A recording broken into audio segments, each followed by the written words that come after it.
Great. Well, let's start. So welcome, everybody. I'm Bobby Duffy. I'm the chair of the campaign for social science, which is part of the Academy of Social Science. And it is a real pleasure for me to be hosting this event on climate change, exploring the social dimensions of the climate crisis.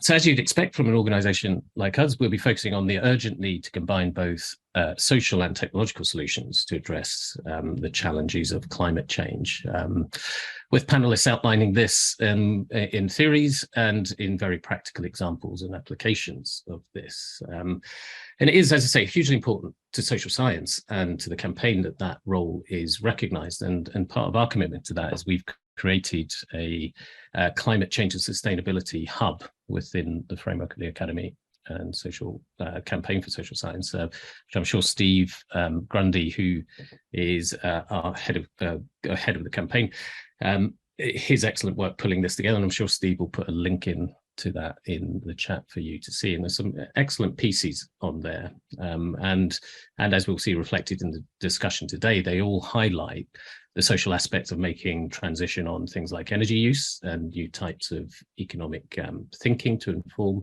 our models, the responsibilities of business and industry, the psychology of engaging the public, and developing stronger environmental leadership, including the better use of evidence to inform those decisions. We have a truly outstanding panel for us today who are going to discuss this. We have 5 leaders in the area who each take 10 minutes each in a kind of TED Talk style to run through their thinking. We're going to be snappy and quick in these, and we'll just go through them in order. Then we'll have 30 minutes at the end for discussion between the panel and questions from yourselves in the audience. And there is please submit those in the Q&A function. There is going to be an upvoting function within the Q&A, so do click on the questions that you really want me to ask. So I'm going to introduce everyone just in very short form now, so that we can just go seamlessly from speaker to speaker and connect all their thinking. First up, we'll have Professor Patrick Devine-Wright, who's Professor in Human Geography at University of Exeter and the Director of Access, which is Advancing Capacity in Climate and Environmental Social Science. Then we'll have Lord Deben, who is Chair of the Climate Change Committee. Lord Deben will be followed by Professor Lorraine Whitmarsh, who's Professor of Environmental Psychology at the University of Bath and Director of the Centre for Climate Change and Social Transformation, or CAST. Then we'll hear from Sean Spires, who's Executive Director of the Green Alliance. And then finally, Lord Adair Turner will be joining us shortly. Will round us off, and Lord Adair Turner is obviously Chair of the Energy Transitions Commission. So a truly stellar cast with with incredibly informed but quite different perspectives on this. So I think it's going to be an incredibly rich session. So let's kick off straight over to Patrick. Thanks very much, Bobby. I'll just share my screen a moment.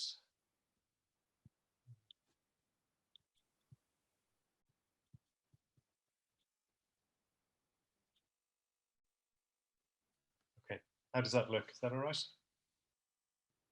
Great, I'll proceed. Okay, so yeah, I've got 10 minutes, so I won't hang around. My name is Patrick Devine-Wright, and I'm a professor at the University of Exeter, as was just mentioned. And I've been working in the area of environmental social science over the last 15 to 20 years on energy transitions and issues around community engagement, social acceptability, and citing issues around major infrastructure projects. But over the next few minutes, I want to share some thoughts with you about a new initiative that I'm the director of, and it's called Access, and it's about advancing capacity for climate and environment social science. And if it means anything, it means appreciating the role and value of social science in trying to tackle these very challenging environmental problems that we face currently. So, I mean, this event is positioned around the social dimensions of climate change. And I think it's worth starting by mentioning this basic shared idea that people are at the heart of environmental challenges. We sometimes talk about climate change as if it's simply something that's come out of a modeling exercise. It's something that occurs in the atmosphere. It's something involving greenhouse gas emissions. But it is, at the end of the day, an anthropogenic phenomenon. And if we are to truly understand the basics of the causes of these problems, such as climate change, and also to try and carve out solutions that will work to effectively remedy those challenges, then we need to have insights from the social sciences right there in informing our thinking and informing our actions. Now, the social sciences, in terms of the kind of knowledge, the expertise that we have available across the UK, is undoubtedly world-class. We have fabulous global leaders in our academic institutions and departments across the country and working in a variety of sectors. But at the same time, there are some challenges that we can note about bringing the social science to bear. As we mentioned already, there's a tendency to think sometimes about solutions in terms of technological fixes. We need hydrogen or offshore wind, and suddenly these environmental problems will be solved. But getting a nuanced social science set of insights to bring to bear onto that is quite a challenge. There is, to some degree, a degree of fragmentation across different disciplines and perspectives, and social scientists are often, I guess, involved in very large research consortia nowadays, tackling different environmental problems, but sometimes siloed into small particular social problems. So there's an issue there about how we bring different disciplines together, how we bring different forms of expertise together, and what's the role of social science in doing that, potentially leading these initiatives, but what kind of skills are needed. And I think in our universities, we are actually very, very good at skilling people up in single disciplines, for example, training people to be political scientists or sociologists. But I think there's still more work to be done in considering interdisciplinarity and transdisciplinarity and what kind of skills are required in order to flourish in those kinds of contexts. I think there's another issue in terms of when we bring social science expertise to bear and how we can communicate it. I'm involved and have been involved in lots of research projects. They often take years to get going, and peer review means that the journal papers we publish can take some time to come out. Often the timings of academic research and the timings that stakeholders need social science insights don't match up very well. So that's something to think about in terms of how we can mobilize in a more agile way social science insights to be timely and relevant for stakeholders, in particular policymakers. And we're also very, very good at producing new data. There is absolutely tons of social science data out there in terms of qualitative data sets, quantitative data sets produced by academic institutions, but also a range of other stakeholders, bodies like the National Trust, etc. So how do we better utilize those data sets, signpost people towards them, and actually give them the skills to be able to properly utilize them? These are all significant challenges that I think we need to face if we're going to solve environmental challenges like climate change.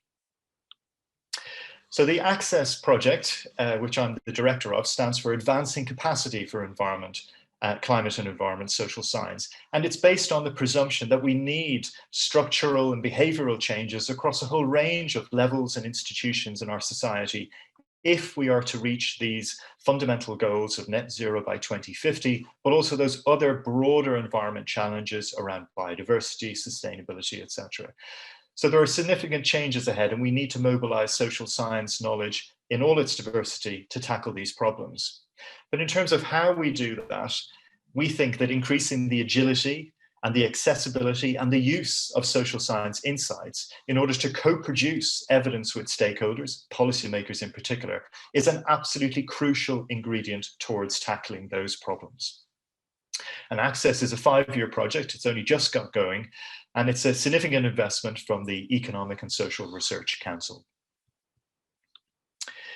So the objectives of this project are to champion environmental social science through positive leadership and to be guided by intertwined principles, including co-production, equality, diversity, inclusion, and sustainability. We won't have any credibility as a project team unless we can practice these principles and try and forge a new idea for how social science can be done in a way that enshrines these principles and has credibility and impact as a result. And what we aim to do is to develop and coordinate a network of interdisciplinary environmental social scientists across a range of different environmental topics, including climate change and different aspects of that challenge, but also across career stages and sectors. We're not just interested in social science knowledge in academia, although that's obviously a key focus of our work. And we want to empower and enable and train up social scientists to have the skills to flourish in interdisciplinary contexts, to be able to communicate effectively and collaborate effectively with natural scientists, with engineers, and people across a range of sectors. And that's required in order to be able to produce insights in a way that's effectively communicated and timed to be responsive to the needs of stakeholders. And across all of these activities, we're going to act reflexively. We're going to produce new tools, new ideas, new insights, new guidance, which we will share in accessible formats through our knowledge exchange platform, and hopefully enable that better use of social science across these challenging topics in the years to come. We have a work program that's made up of a range of activities and driven by a team of postdoctoral researchers and operational staff. We will be guided by an international advisory board. We've already set up a policy to make sure that the dialogue with policymakers across a range of different institutions across the UK to make sure that what we're doing is relevant to those stakeholders in the production of insights. We will have a range of events that will take place on an annual basis that you can look out for, and I hope join us in, not least an annual assembly where we bring people together for dialogues across different sectors towards issues like interdisciplinarity, agile response, and how to collaborate effectively across different stakeholder sectors. We will also have an annual summer school for early career researchers. And one of our novel aspects is to create a leadership college, kind of a network of future leaders who will take the social sciences into different sectors and enable transformation in environmental challenges by working together collaboratively to challenge and to raise new issues and do excellent work along that lines. As I said, we will try and work in a rapid, agile, responsive way. And we have a significant budget for a flexible fund. So we want to receive ideas in our applications for that, for new ideas and ways of thinking, which we think will really bring innovation to this area and can solve those challenges by bringing new insights to bear on how to do collaboration and make social science effective in a new way. And finally, one of the things we're interested in is a public engagement tracker. And this builds on some work that Lorraine and the CAST Centre has previously been doing.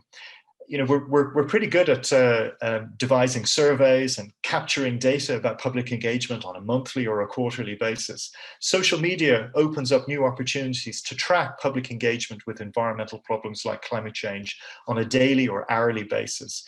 And the use of a tracker tool, we hope, will enable stakeholders to tap into moment-by-moment dynamics in the changes in those levels of engagement. So we're very excited about that, working with the CAST Centre and trying to bring that to bear over the next few months.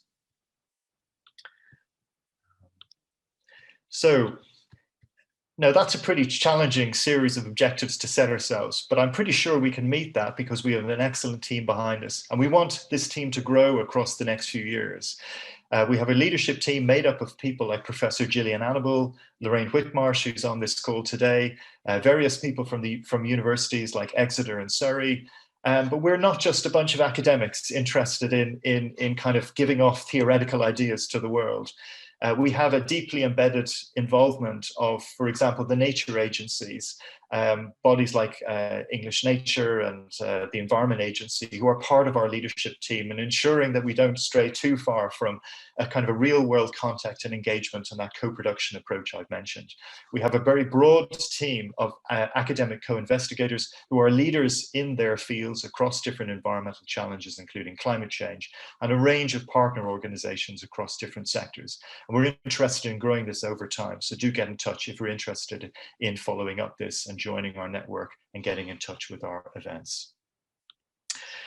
But the reason why we're doing this, essentially, it's not just because we're interested in the social sciences per se, but we want to make the insights and the data and the findings from those studies relevant and useful so they have an impact upon these crucial crises that we're facing at the moment. There isn't really a moment to lose on this. We are in a decade of action, and the time span of access, which is from 2022 to 2027, is going to be absolutely pivotal to making this period work and making those longer term targets around 2035, 2040, 2050, etc., actually feasible. If we delay action now, it's not going to work. And so mobilizing the social science insights now in order to enable that work in this decade of action is absolutely crucial. So that's it from me in terms of introducing the Access project. Do get in touch, do join our network, come along to project events, and there's various details here about how to do that through social media or email, etc. But thank you very much again for listening and for inviting me to talk today. Thank you. Great stuff. Thank you very much, Patrick. Really exciting initiative, and also great to have that focus on. It's not just us making the case for what social science can contribute, it's actually proving it and adapting ourselves to make sure we're as useful as possible. Do you mind stopping sharing, Patrick, and we can move on to our next speaker, which is Lord Deben. Very welcome, Lord Deben. Over to you.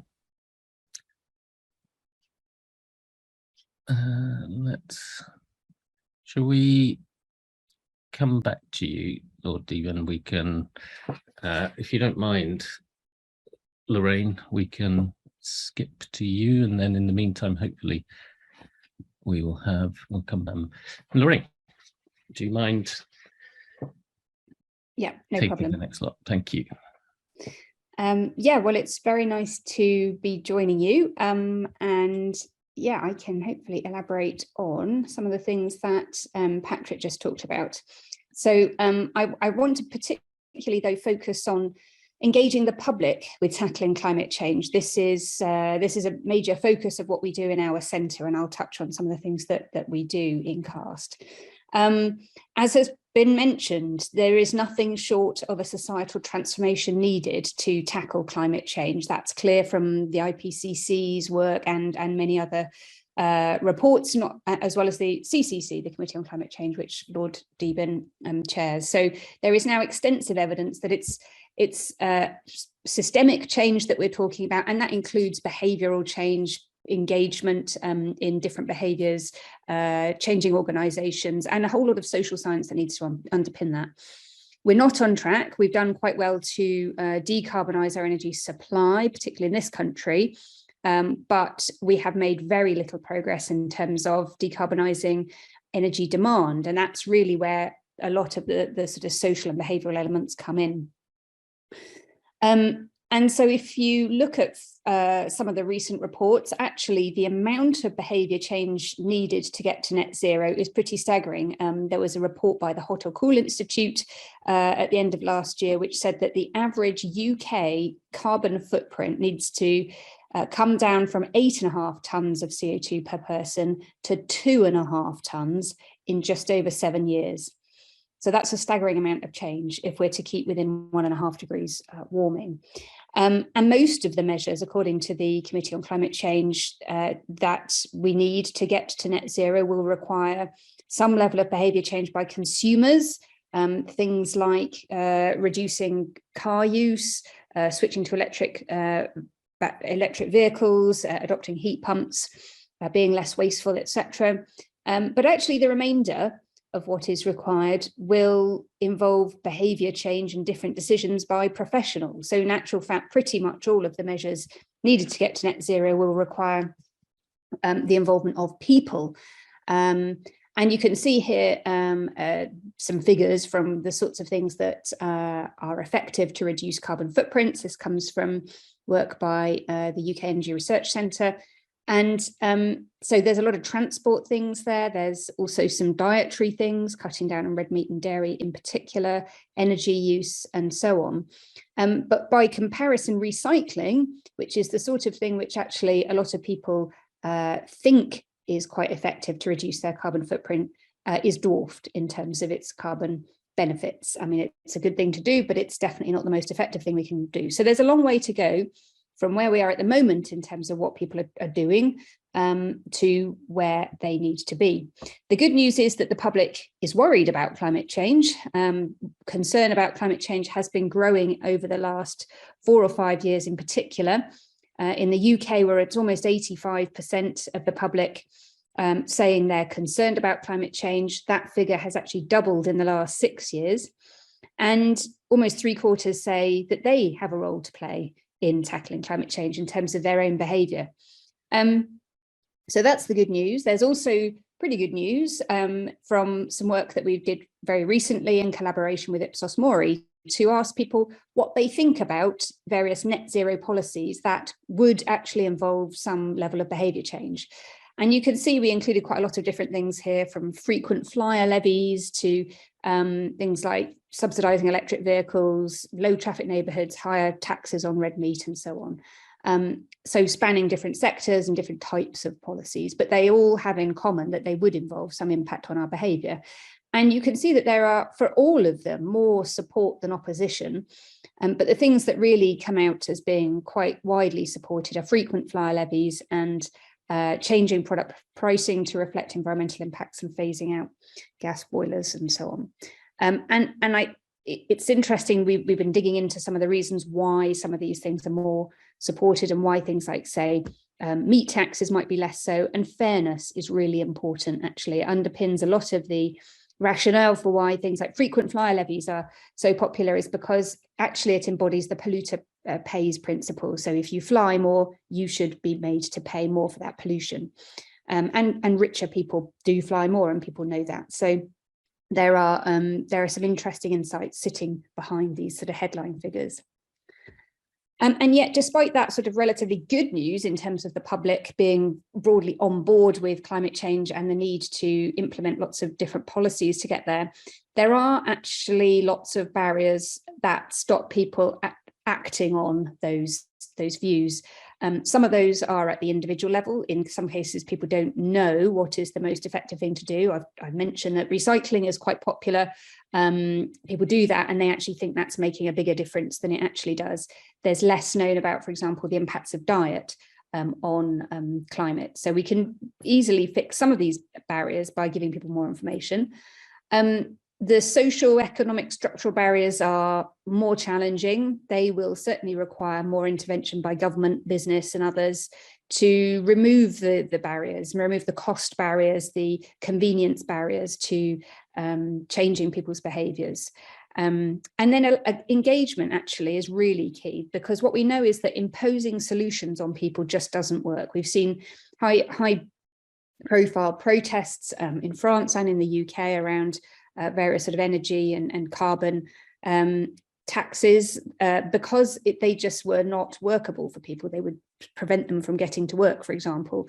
We need to work with people. We need to define and devise policies that are effective and that work with people's kind of lived situations.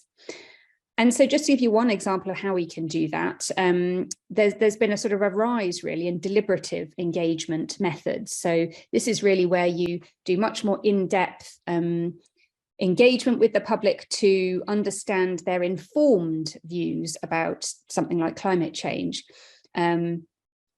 So examples include citizens' assemblies, citizens' juries, where information is provided to participants and they debate and deliberate, and then they vote and make some decisions about those different options. So Climate Assembly UK is one example. It was the first UK-wide citizens' assembly on climate change, commissioned by Parliament to look at how to get to net zero.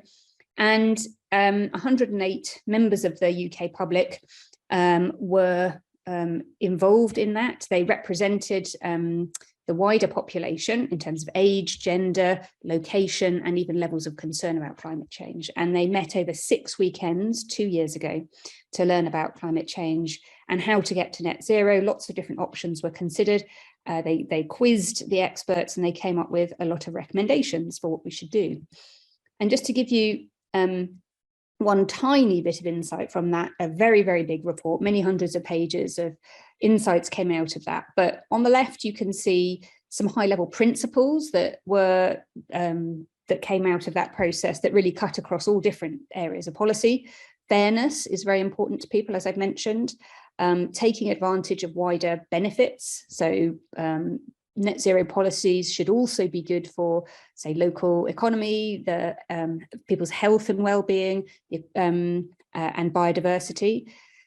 trying to maintain freedom of choice wherever possible, but people were willing to change their behaviour as well, giving people better information, and definitely showing stronger leadership from government. They felt that was lacking at the moment. And on the right, you see one example of some of the results from a voting exercise that we did around food. And you can see that there was very strong support for labelling and better information. Things like public procurement, that's the government contracts one there. So having more vegan and veggie options within schools and hospitals, for example, that was quite widely supported. Similarly, taxes and incentives for reducing food waste and for low carbon foods were more supported than opposed. And even quite restrictive measures and banning the highest polluting sorts of foods, banning advertising of very high carbon foods, etc. That received reasonable levels of support, but some opposition too. So you can see that across the board, actually, there was what really came out of this was quite a strong mandate for stronger policy measures around net zero. We know that we do need actually a range of different measures. That definitely comes out of the evidence around how to change behaviour. There has tended to be a preference for informational measures, things that don't really restrict people's choices. They just influence choice. They give people information, so labels, for example, and campaigns. However, we know that tends to only be about 2 to 3% effective in changing behaviour. It has a small, very small impact.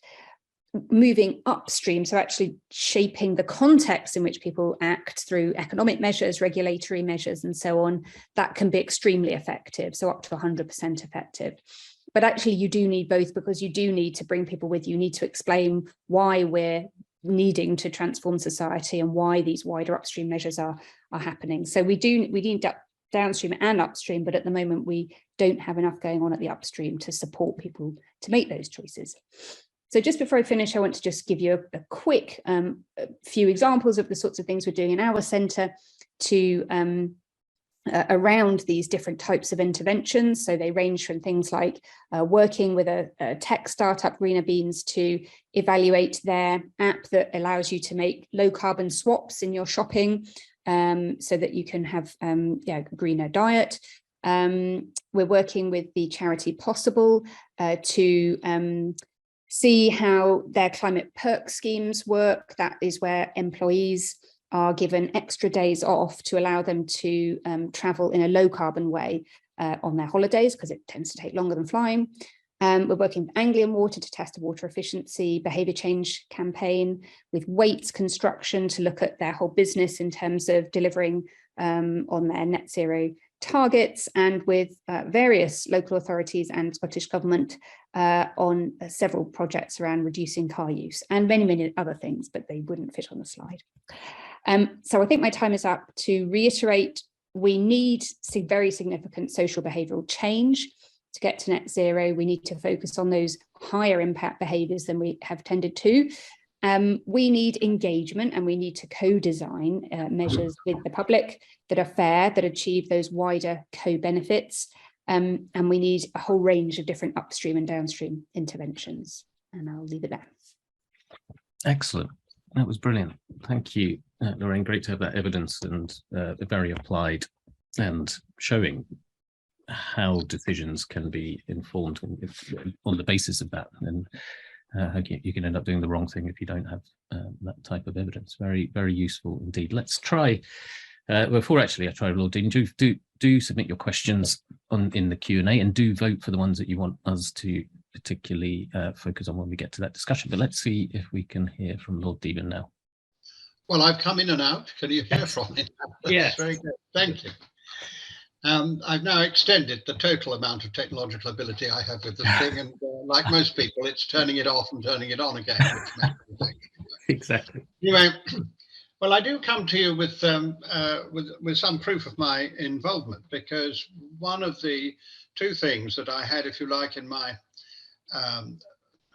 statement to the government when they were seeking a chairman of the Climate Change Committee was that I wanted to appoint a member of the committee who was a behavioural scientist, because it seemed to me that this is a very central area of what we do. So I'm at one with what you're seeking to do, both in this occasion and in the various organisations with which you're involved.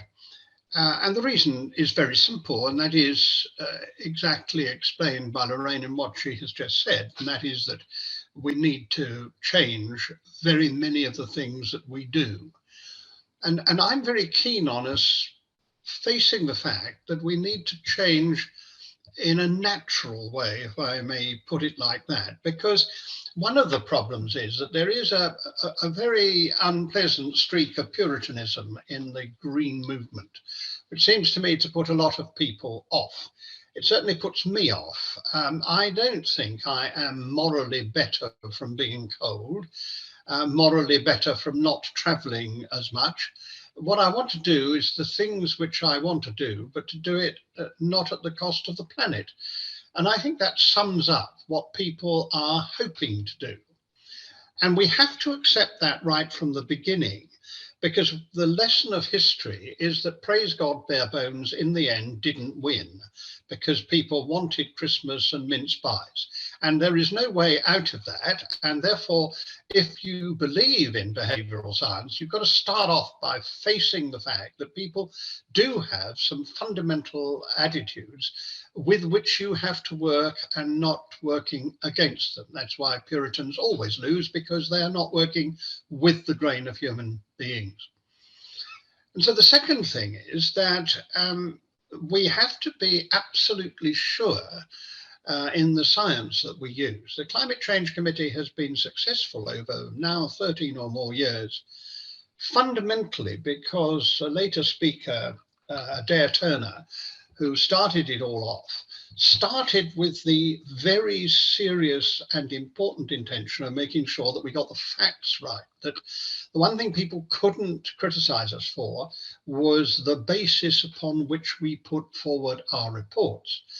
And therefore, we were not an NGO or a campaigner. We were setters of the budgets that were needed for the nation based on the science. And that does make a lot of the issues we talk about very complex and rather controversial. Somebody made an offhand comment earlier on about having vegan or vegetarian meals. Well, actually, we don't want veganism. If you want to be a vegan, you can be one. But actually, if you want to farm properly, we've got to have mixed farming. There is a real issue here. There are no simple answers. You have to discuss these issues and create the right mix. Don't mind people being vegans, but don't ask everybody to be a vegan. Otherwise, I can't get the regenerative farming that I need. I can't get the mixed farming that I need. And if we don't do that, we don't have a soil which takes in the carbon that we need. All those things are issues that have to be discussed properly. And people smell you out if you don't get the facts right and give people the proper choices. So if people want certain things, they should have them, but not at the expense of forcing other people who don't want them, unless that is the scientific science. And that's why we've said we must reduce our meat eating by 20% and ultimately by 30%, but that we ought to eat better meat, because you need to eat meat that has been grass-fed, and that British meat is actually the meat with the lowest carbon footprint in the world. So there is no reason at all why you can't seek people's change of diet, not in the way of saying no, but in the way of saying less, but better. The third thing that we have to be facing is that human beings don't like being told to do things. And so some of the things that Lorraine said are so important. You have to help people along this road. And that's why I'm a huge supporter of the kind of use of citizens' groupings of various sorts, because they're based upon two concepts. One is to provide the information upon which people can make sensible decisions, and then to listen to the decisions that they make and the order in which they put them. But the two parts are essentially necessary, because one of our problems with climate change is not just a lack of information, but an unwillingness to be informed. The degree to which politicians, for example, find life easier if they don't know is a very serious issue for all of us. After all, that is the way in which many, particularly Republican politicians in the United States, have got out of the challenge. It was always to say, well, we don't really know. If we knew, then it would be different, but we don't. We now know, of course, that that was largely an operation of ExxonMobil, which sought to have that kind of debate going on in order that people wouldn't make decisions as they should make. But behind it was a very clever understanding about human beings. Ignorance, of course, avoids responsibility. Knowledge means you are responsible. When I first started to do some serious work on climate change, although I've been involved in it since the early 1980s, the thing that I was busy looking at was this whole issue of the fact that we knew and therefore were responsible. And at the same time, my eldest son was writing what has turned out to be the standard work on the Black Death. And like any father who's got a son writing a book, you have to read the chapters as they come off the machine. And I suddenly realized this terribly important difference. After all, 1 in 3 of the population died of the Black Death, but they had no idea what it was. They didn't realize it was being given one to another. It didn't, by the way, have anything to do with rats, but it was just giving to one another.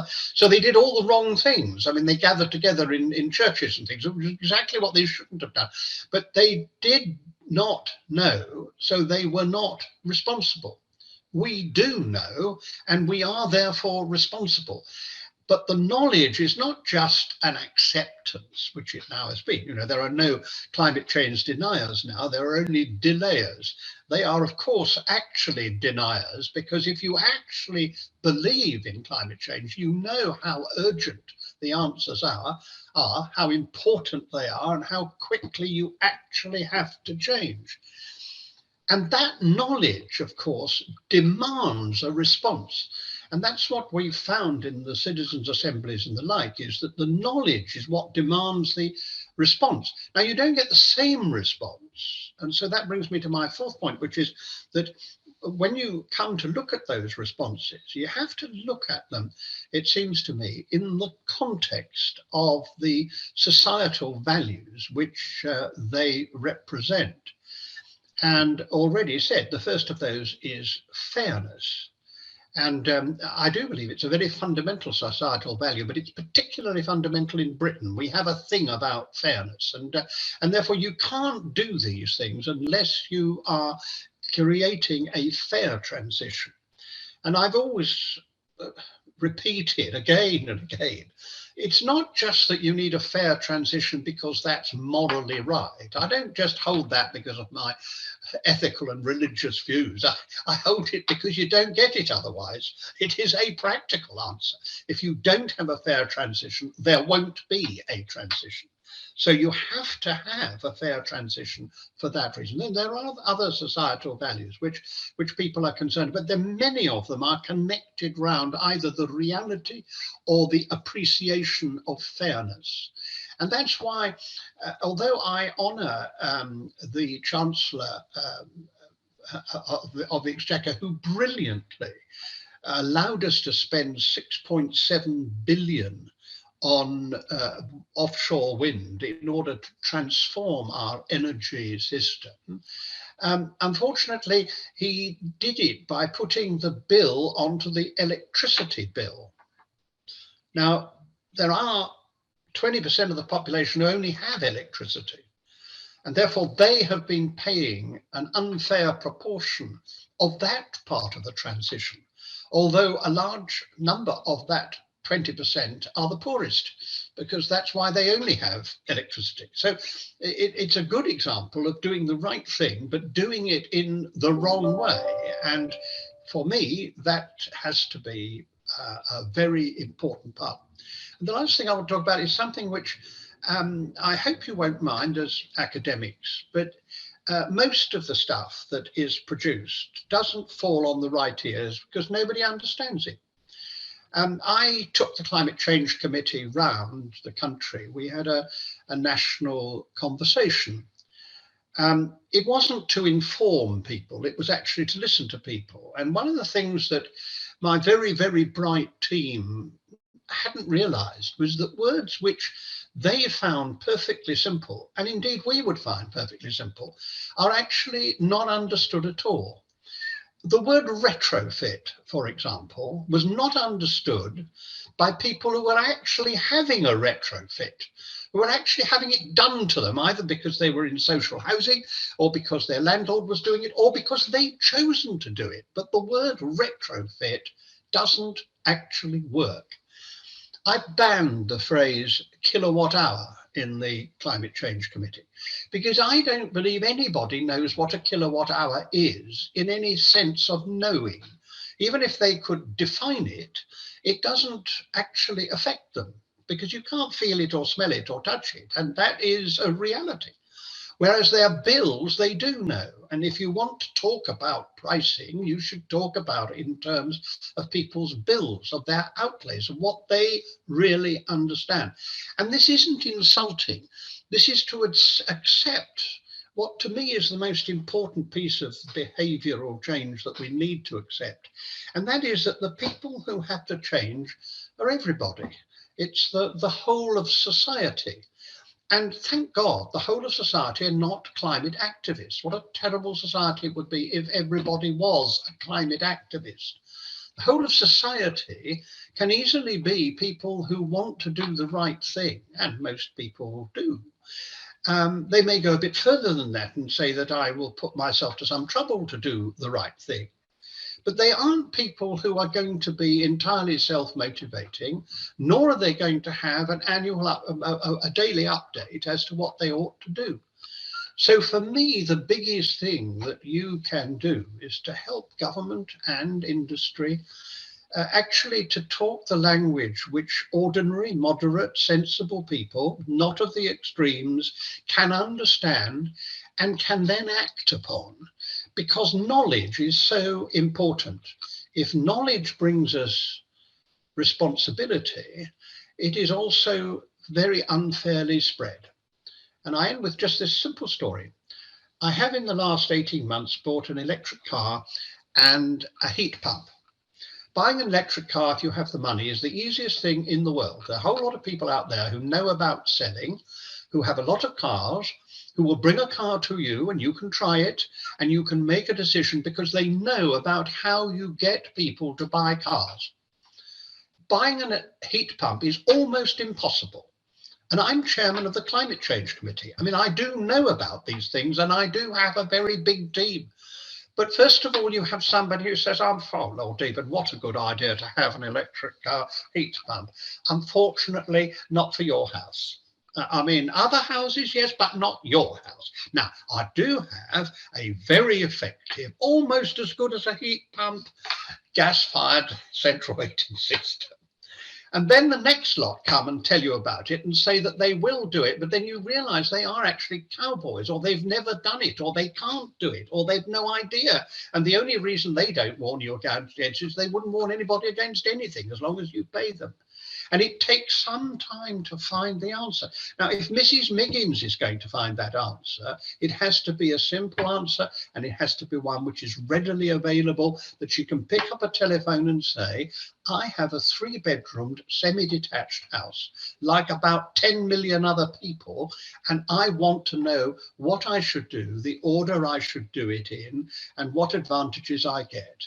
If we don't do it in that form and think of what we're talking about in that form, we won't get behavioural change at all. Brilliant. That was excellent. Thank you so much for that. And a really clear call on us as researchers and communicators to keep that simple message at the centre of everything that we do. Very, very useful points. Thank you very much. Go straight to Sean. Thanks very much, Bobby. It's never easy following Lord Deben. I should say I wanted to call my son, praise God, bare bones, but my wife vetoed it for some strange reason.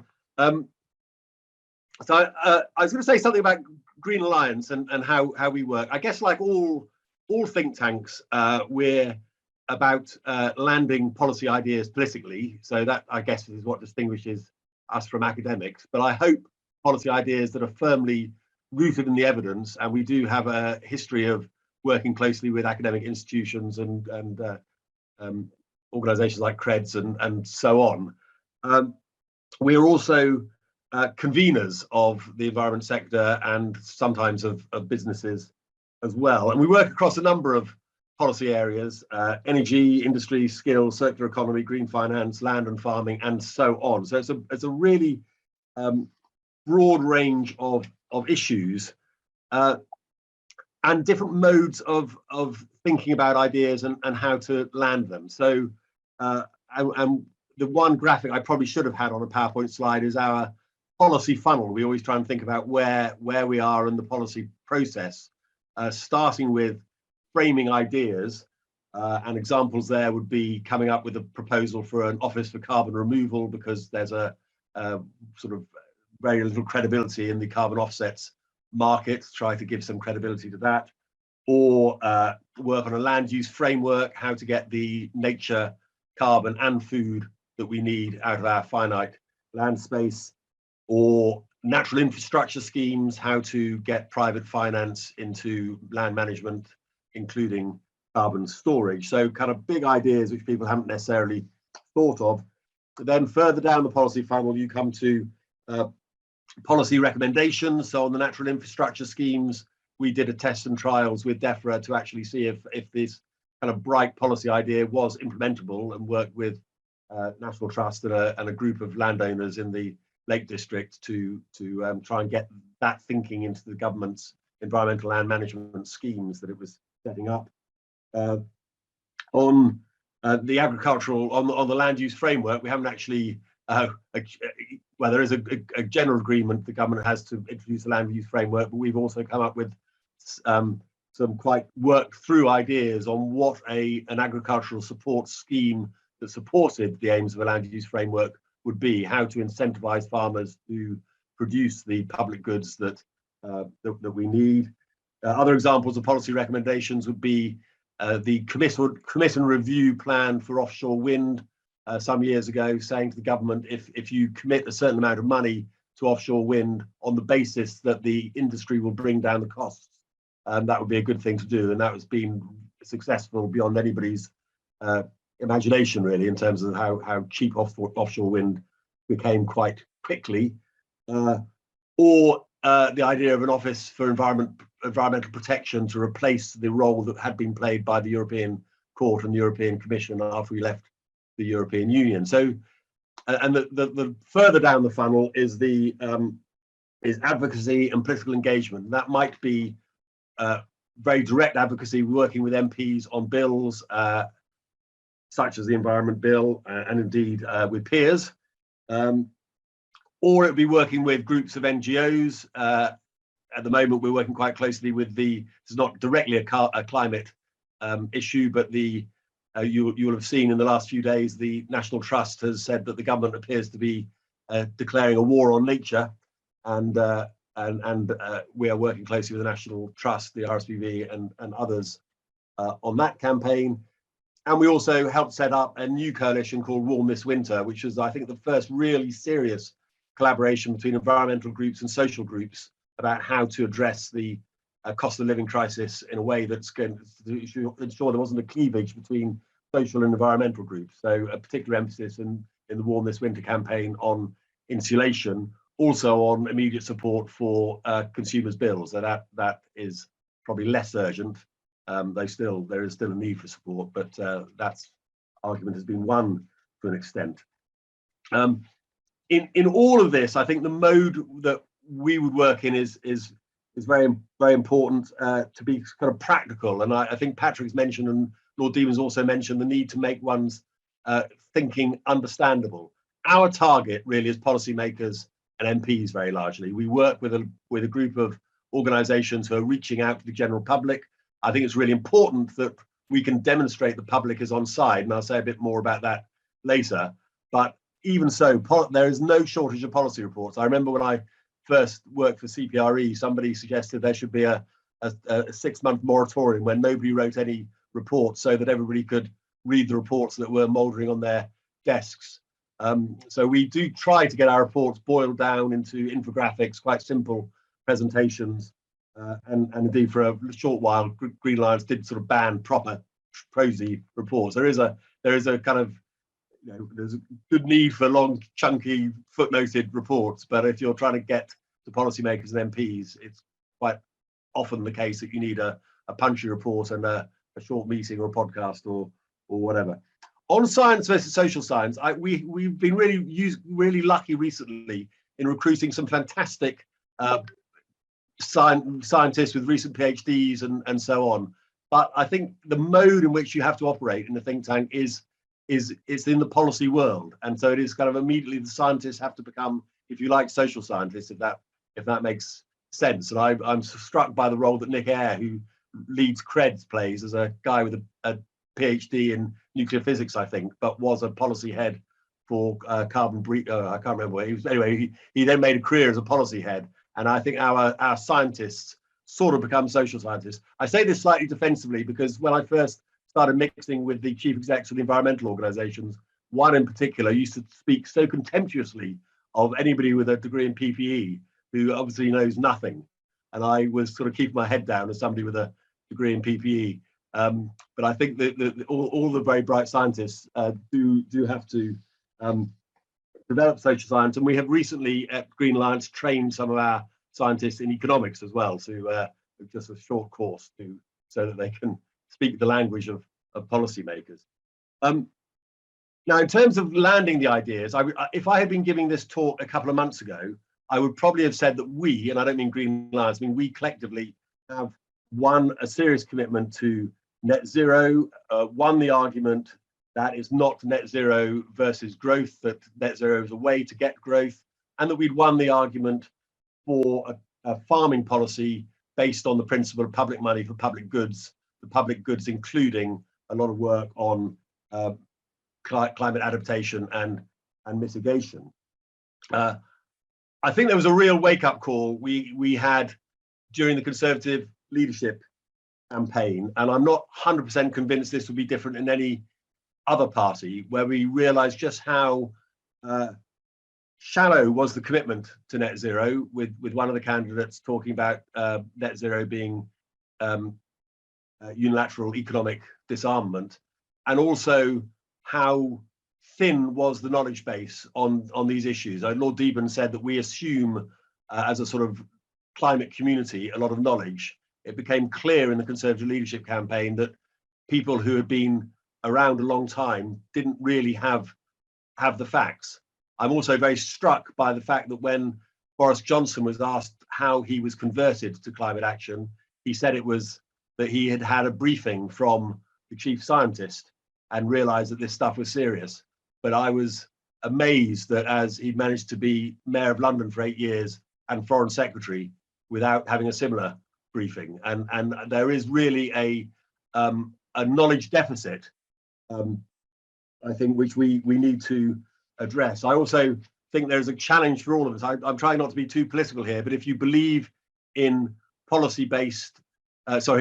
evidence-based policy making rather than policy-based evidence making, then the last few weeks have not been a great time for anybody. It's not clear how we can use evidence to land our policy prescriptions. But I don't despair, because I think the logic of climate action is so strong. And I was really struck, actually, I've just been at the Labour Party conference in Liverpool, and I was struck by speaker after speaker in the environment debate, from left and right of the Labour Party, from the unions, from the CLPs, all supporting climate action because it's good for jobs, because it's good for the quality of life, because it's good for cost of living, and so on. All that's positive. Coming back perhaps to some of the stuff Lorraine was talking about, what is missing from that are the hard choices. Nobody was saying that we need to fly less or eat less meat or do anything that's particularly difficult. The frame was entirely about how climate action can be good for other things.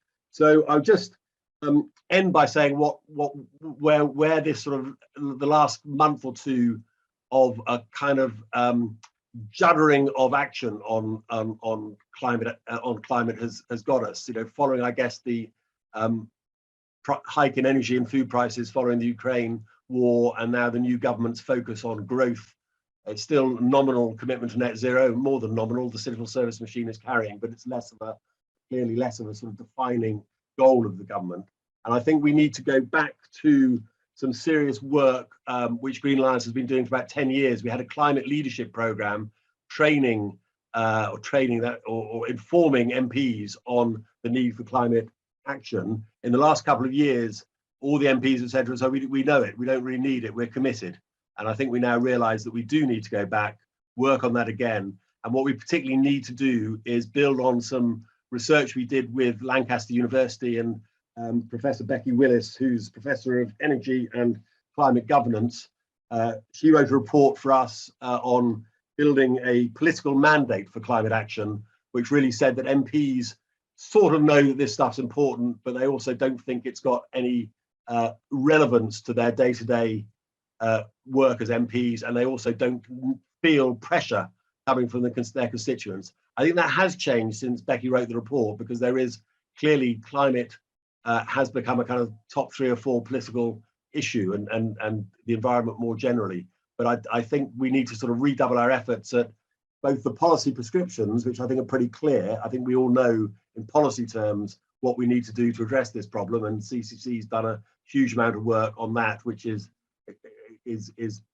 unimpeachable, really. But then also make it relevant to the policymakers in a way that they can see has political benefit as well as benefit for climate action. So I think that's the challenge of think tanks, for think tanks like Green Alliance, working with others in the environment sector who do have mass membership and sort of reach out to more people directly. So I'll leave it there, Bobby. That's great. Excellent. Thank you, Sean. Really helpful. And a lot of those themes actually being reflected in the questions that people are submitting, again, on communication and persuasion, not just of the public, but of leadership of different sorts. So I'm sure we'll come back to that in the questions. But finally, very welcome Lord Adair Turner, who's, of course, chair of the Energy Transitions Commission. Over to you, Lord Turner. I hope you can hear me. Yes. You can? Yes. And my apologies for 2 things. One, the video of me, for some reason, is incredibly dark. I don't know why that's going on, but I've been unable to fix it. It's not that the lights have now been switched out in this energy crisis. It's something wrong with my laptop. And the other is that I will have to go fairly soon after my comments, so will not be able to answer all questions, but I'm happy if people want to contact me directly. I'm also hoping that somebody there has the 4 slides that I've got and will be able to show them. You'll understand what this slide means when I come to it, but just leave it up for now. I think one interesting question when we try to work out the relative importance of various forms of the social science is to pose the question whether we are going to solve climate change by a set of technical interventions, technological changes pursued at a somewhat elitist level, or whether we do need to change fundamental consumer behavior. And in a recent lecture, which is at Keele University, I posed this question as being the Bill Gates versus Greta Thunberg question.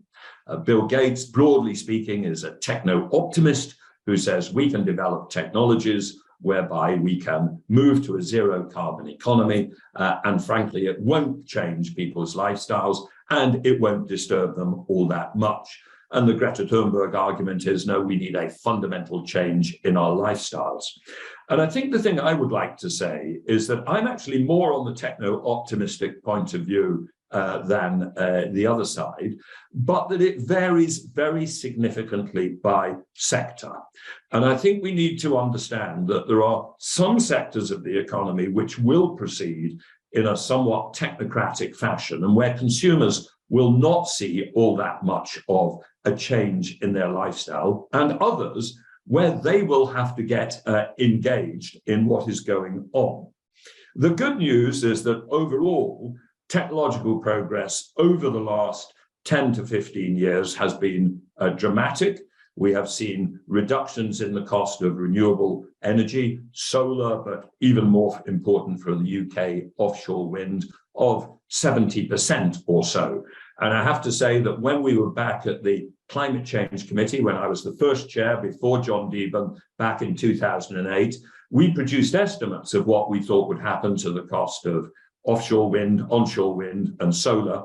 And I hope they've been destroyed, our publications, because they were so embarrassingly wrong. We failed to see how dramatically the cost would come down.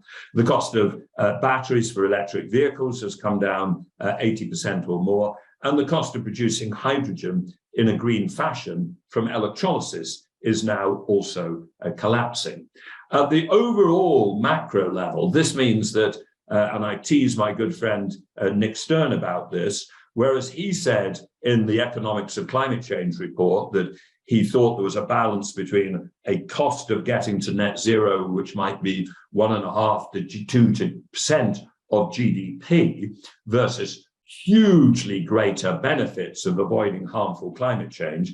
I think when you run those numbers now, it looks more like 0.5% of GDP, not 1.5% to 2%, because the technology costs have got lower. And in some sectors of the economy, this means that we are going to change the technology of how we produce things, but in ways which consumers will not be all that aware of. Let me take, for instance, the question of how we produce steel. Steel is very important. Steel production, iron and steel production, particularly primary iron production, produces about 3 gigatons of CO2 per annum across the world. That is about 8% of all carbon dioxide emissions from the energy, building, industry, and transport sector. So it's a big one. The good news is that we now know how to produce steel in a zero carbon fashion. And indeed, I hope you may be able, no, you probably won't because my camera is so bad, but I am holding up in front of you 100 grams of zero carbon steel produced by a hydrogen direct reduction at SSAB's plant in northern Sweden. Now, producing that steel from hydrogen-based direct reduction rather than from coking coal would at the moment add about $100 a ton to the cost of producing steel, which is a significant amount. There need to be incentives in carbon prices to make that happen. There need to be border carbon adjustments if some countries go ahead with carbon prices and others do not. But the impact of paying $100 per ton more for steel on what is the cost of a car that people buys, or a washing machine, or a new building that they go into is well less than 1%, of the end product. It is very small at the end product level. And that means that the fact that we decarbonize this incredibly important steel production is not going to fundamentally change anything in most people's consumer lifestyle. Another example of the same thing, almost even more so, is shipping. International shipping is responsible for about a gigaton of CO2 per annum. We know the technologies that can enable container and bulk carrier ships to move without any emissions. They are either methanol or most likely ammonia. Those will add to cost, but even if they add 50% to freight rates, what that does to the cost of a pair of jeans bought in London but made in Bangladesh is so small that the consumer will not notice. So my point is there are some sectors of the economy, and we need to recognize this, where we will do upstream technical things There need to be policies that make that happen. There need to be support for R&D. But actually, a lot of our talk about consumer engagement doesn't come in a big way for those sectors. But there are other sectors where there is much more consumer engagement. And this is what brings me to this chart that you can see, which is from the UK Climate Change Committee's excellent report on the 6th carbon budget. And I think if there's any one chart which helps you sum up what do we need to do to get to a zero carbon economy in the UK, and what are the benefits from that in an economic sense, it is this chart. Above the line, what you see is the ways that we have to invest to get to a zero carbon economy, and below the line is the horizontal line, are the benefits of reduced operating costs that result from that. The key points that this chart makes are twofold, or that I would like to pull out of are twofold. First of all, where are the investments? Well, you will see there a little thing called other CapEx. It's the top layer there, and it's a dotted bit of shading, and it is so small you can't even see it, right? All the investment in all the new steel mills and all the new chemical plants and all the cement plants is so small that it doesn't show up on this chart. The new expenditures are dominated by two things. The yellow and grey area, which is much bigger investments in electricity generation and in our transmission and distribution systems. Those two together are the majority of the investment. Now, there are some very important, social issues about making sure that those occur. They are, for instance, making sure that the same people who want us to take action on climate change are happy to accept that that does mean new transmission lines or people digging up the streets to reinforce the grid, which is the grey area on this. And across the world, we actually have a challenge at the moment, which is sometimes we have many people who say they are in favour of climate change, but then oppose the actions required to achieve that. I showed you this iron from northern Sweden. Northern Sweden is a potential wonderful place to produce low-cost renewable energy and therefore low-cost iron and steel and low-cost batteries and lots of other things. But over the last 5 years, 60% of all wind farm applications have been turned down.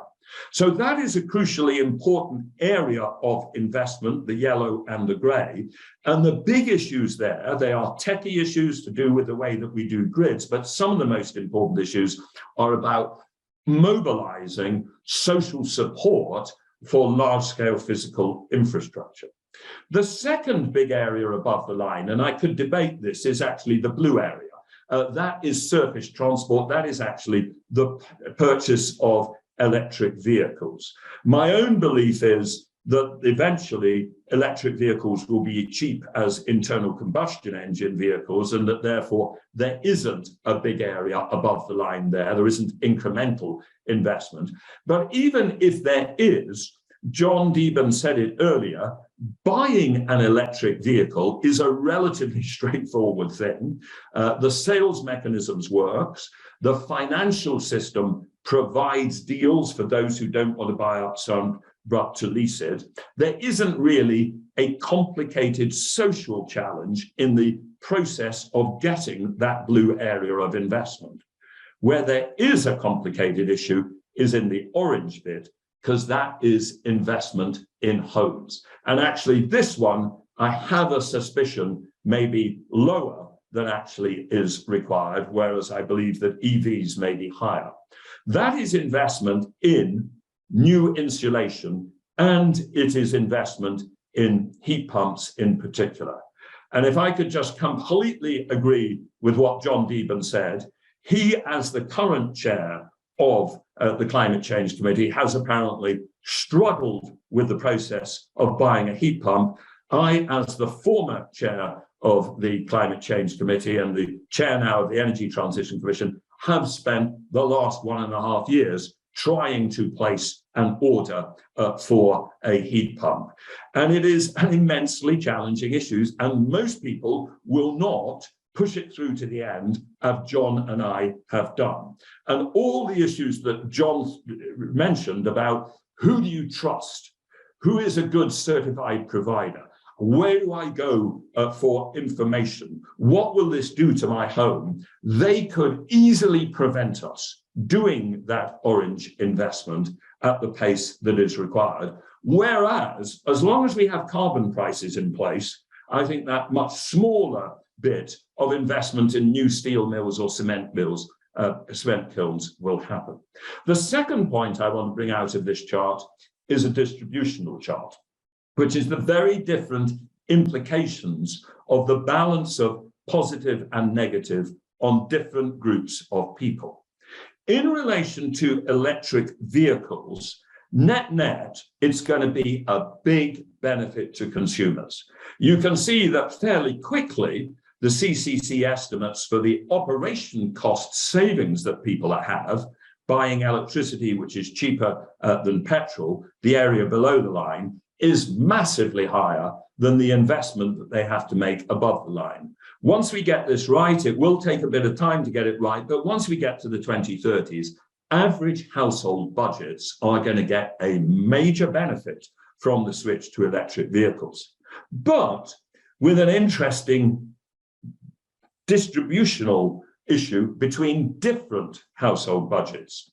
Those who gain most will be those who live in detached houses with their own driveway, who can put in an electric point and who can therefore get electricity at their own residential rate.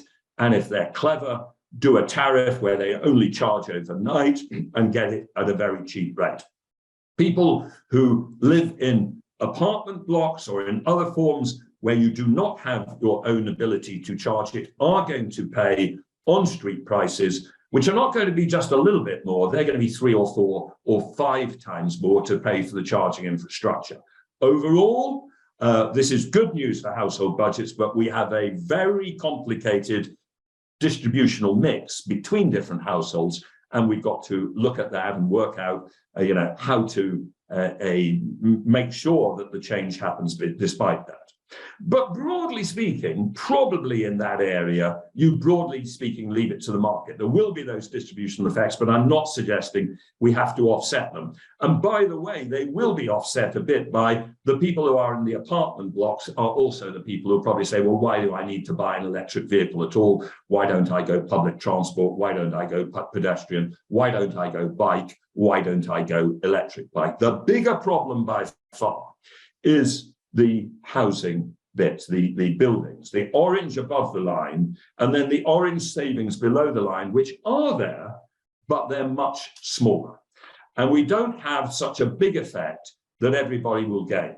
We are going to have some people who will gain from the switch to decarbonize our homes, but we will have some people where the cost of, I've learned from John, I mustn't use this phrase, retrofitting their home, insulating it better, putting in a heat pump, will be so large that it will swamp their benefits, at least for a long period of time.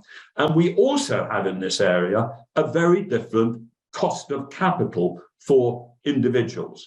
For richer people who have money in the bank, they can simply write the check, the £10,000 or £15,000, which enables them, I have to tell you though, my quote is £28,000, which is why I think it may be a bit higher than we think. They can pay the check, and their opportunity cost of capital was what interest will they be paid on their bank balance. For people at middle and lower income, they do not have access to simply say, you're telling me this is a reasonable rate of return, so I go out and invest. So we are going to really have to think through not only all the issues about how we make it easier for people to spend this money on insulating their homes. We're also going to have some forms of explicit subsidy or other forms of making it easy for people to borrow money cheaply in order to make it work. So the crucial point I've been making here is we have to distinguish between some sectors of the economy where things are going to happen upstream in a fairly technocratic fashion, driven by large companies, and consumers are going to end up using zero carbon versions of the technology, but their own life is going to be disturbed, and other ones where it's going to disturb them much more, of which by far the most important is what happens in residential buildings. Let me, however, move on to my fourth slide. If you could just flip forward, I want to make one other point. Next, yeah.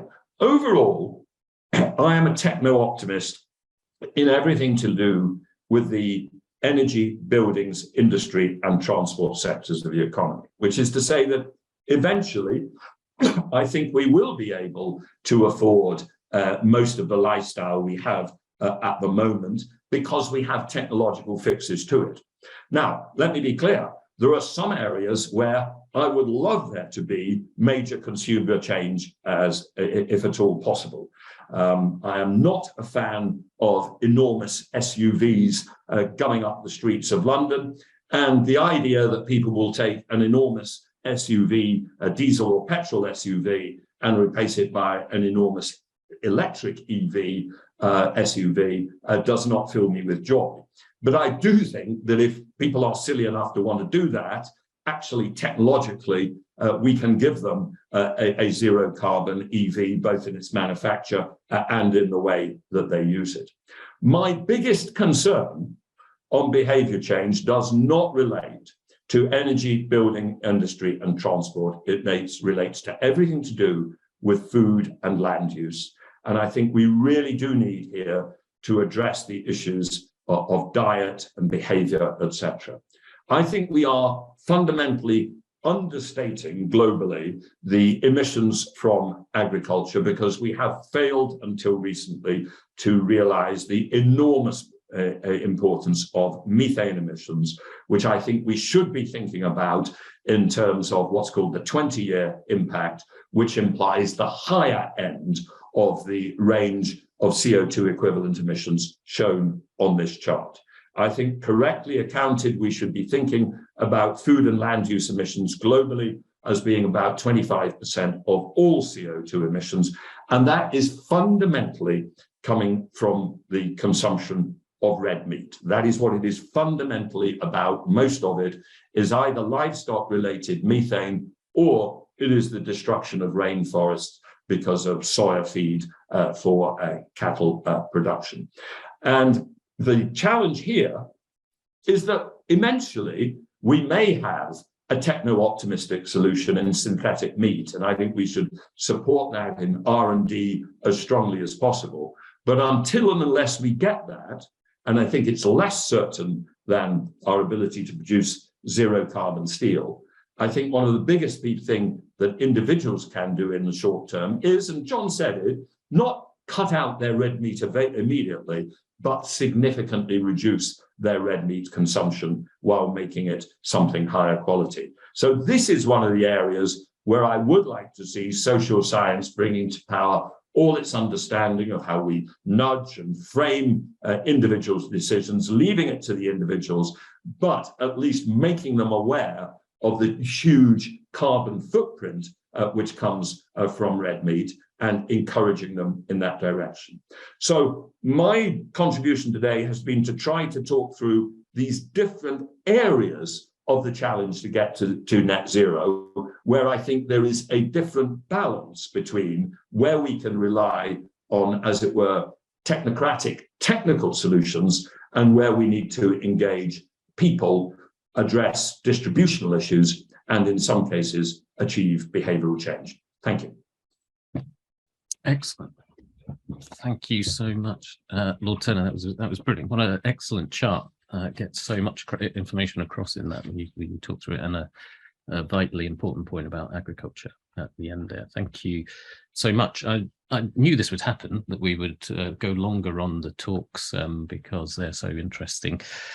So we have got some time for questions, but I am going to try and finish it on time for us, which is at past. So what I propose doing is there's 3 or 4 questions that all build on a theme. I'm just going to give them to you all at once for you to pick from. And then if we go in panel order and just give me your 2 minutes thoughts on each of them, any ones that you want to pick up on. No, you don't have to cover it all because we've only got a couple of minutes each. Because there's a real theme, I suppose, in the most popular questions, the ones that have been upvoted the most, which is about the systemic nature of this versus the individual elements of it. So let me read 3 or 4 of these questions. I would agree that individuals should need to be responsible and do their part, but aren't we discussing false solutions? Today's story is about ghost flights as a joke for anyone deciding that they will remove one flight from their travel plans. What difference will it make if airlines are flying empty planes? It's corporations and industry that make the real impact. Then related, I'm surprised not to see investing ethically top of the list of the most effective actions. How do we start to rank and prioritize things like activism itself, investments, voting, career choice, those types of wider behaviors? There's a question for Lorraine, but I think anyone could pick this up. And it kind of goes to this wider systemic point. Does your work findings touch on reducing our insatiable desire for more stuff, industrial design to create throwaway products, or moving away from capitalist systems more generally? And then finally, one on the more global context. I'm interested in towards whom Lord Deben's concept of fairness applies, just to us within the UK, or do we owe it to citizens of other nations? A fair transition for all citizens in the UK and a transition that's fair for everyone, particularly those already suffering the global south, would probably look quite different. Where do we draw our moral boundaries? So these bigger systemic interconnected questions, just pick from that what you think you can respond to in a couple of minutes on reflections. Just a minute or 2 each. Patrick. Thanks, Bobby. Well, I mean, if we kind of pop back an hour to the talk I gave right at the very beginning, it was about trying to bring all of the different social sciences insights and data to bear on solving these environmental challenges.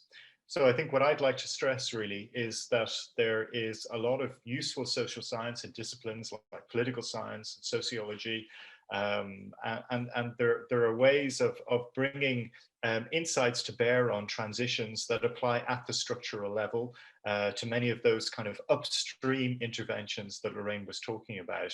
I don't want to think that social science is reduced to simply issues around individuals or issues around behavior. There's a lot more that social science has got to offer in terms of understanding the transitions we're talking about.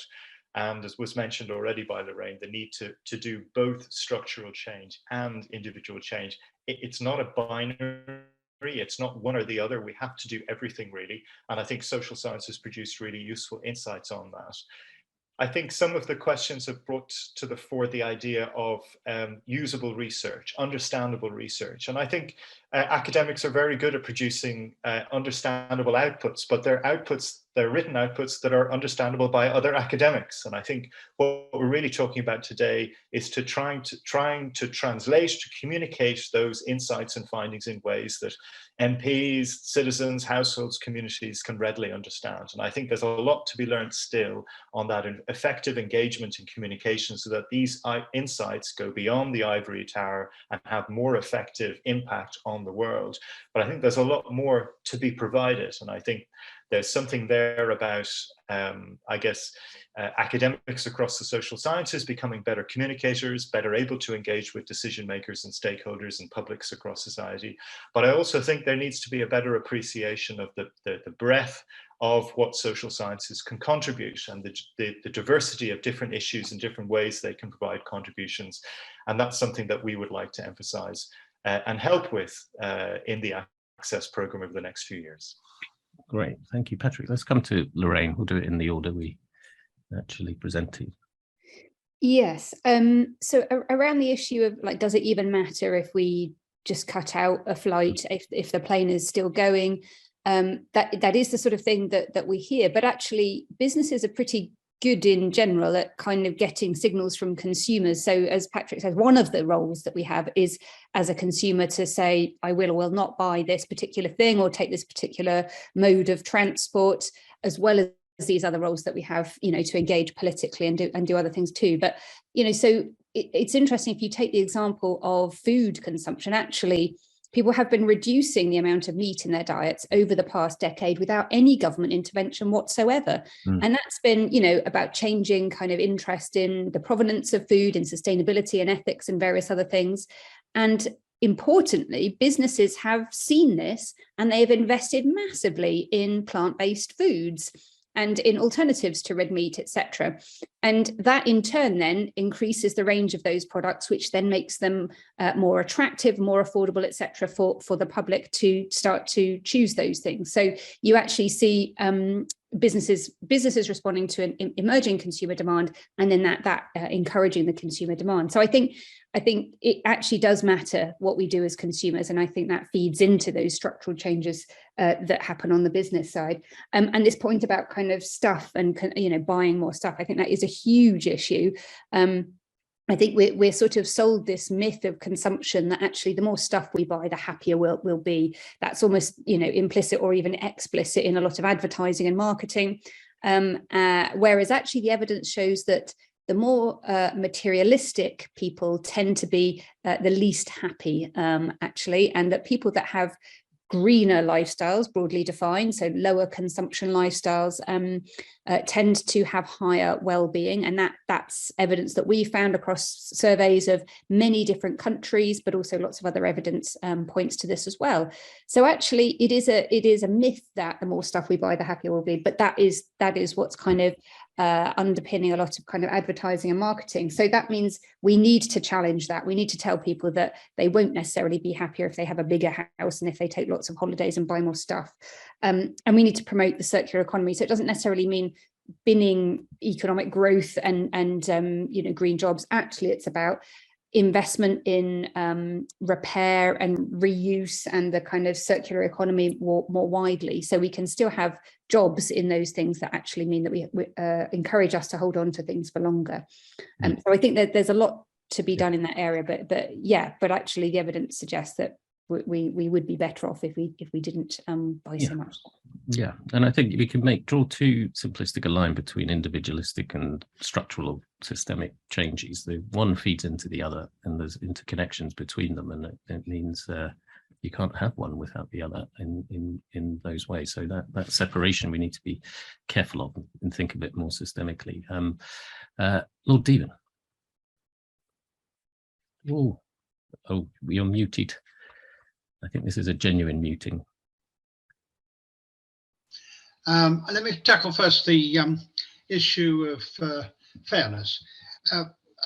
It seems to me to be absolutely important that we tackle fairness at home, because if we want to make the changes that we want to make, people must feel that that is how we are making that transition. It's also essential because we are actually going to have to pay for the transition in those countries where we have caused the problem and we have got the benefits out of the pollution that we've made, and they haven't. I mean, if you look at a third of Pakistan under water, that's a country which has had very little benefit from the kinds of things which have caused that flooding, and we have had a great deal. So there is no doubt about our moral and fundamental responsibility to pay the cost of that. But we're not going to get people to pay that cost if we're not also following fairness within the context of the United Kingdom. And that is different because we're talking about a nation where even the poorest are richer than the poorest in many of the countries we're talking about. So we really do have to recognize you have to do both, and you can't avoid either. Let me just also tackle a bit about stuff. I mean, of course, I come from a religious background and prisons, which has a very clear view about the mistake we make if we put things ahead of things that matter, and we have become like that. I mean, so I'm absolutely on side with those who say that stuff doesn't make us happier. And I also am on side with those who say that a lot of advertising, indeed most advertising, tries to tell a different story. But I do think we have to recognize that we're only going to get the changes that we need if we harness the strength of free enterprise. Somebody put in a throw, move away from capitalism. Well, maybe you want to do that, but if we haven't got time to do that, we actually have to use what we've got in a socially responsible way, because if we don't, we won't get there, which seems to me to be the fault of those who are trying to make at the same time a kind of fundamental political change, which many of us would oppose simply because we don't think it works. And that doesn't mean to say that all capitalist governments work, and this present one is a very good example of the fallacy that we are putting forward. But the truth that I still mean is that we do have to get on with changing, and we have to use all the mechanisms that we've got. And it is hopeful, isn't it, how many young people are not looking for more stuff. They are actually reusing, and they're looking for more experience. They look to get opportunities. They want to do things which change their understanding of life. We're seeing much more of that, and many, many more young people who don't chase after stuff. So I'm not absolutely miserable about the changes in our society on that front. Excellent. Thank you, Lord Deben. That's a hopeful point. And Sean, finally. Yeah, well, I agree with Patrick and Lord Deben. We need to do everything. On the point of fairness, when we ran citizens' juries, we got an interesting response in this one we ran in Cardiff about frequent flyer levies, where people were saying, people who hardly flew themselves at all, actually, but knew people who did fly, saying they were opposed to the frequent flyer levy because we were opening a new runway in Heathrow. It was kind of, don't expect me to change my behaviour if the government is giving contradictory signals. So that's something we've got to get right.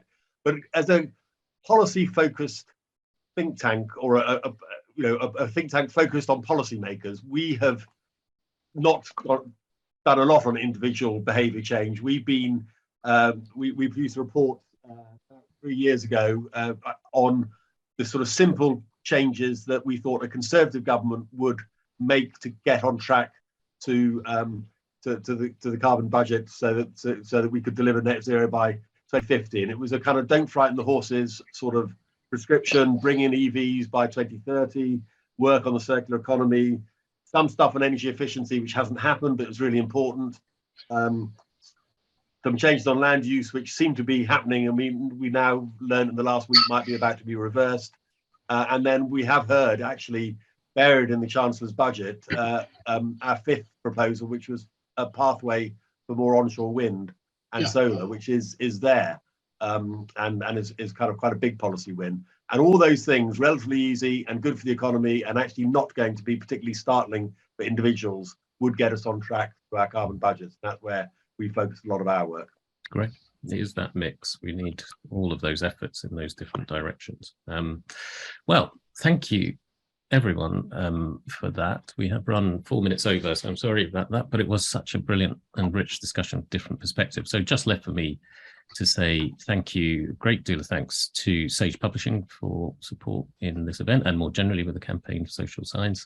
Thank you to Steve Grundy, who is put this event together, but also put together our Climate and Sustainability Hub. Do have a look at that on the Campaign for Social Science website. Thank you to all the audience for coming and sticking with us. And of course, finally, thank you to our brilliant panel. Thank you all. Hopefully see you soon. Take care.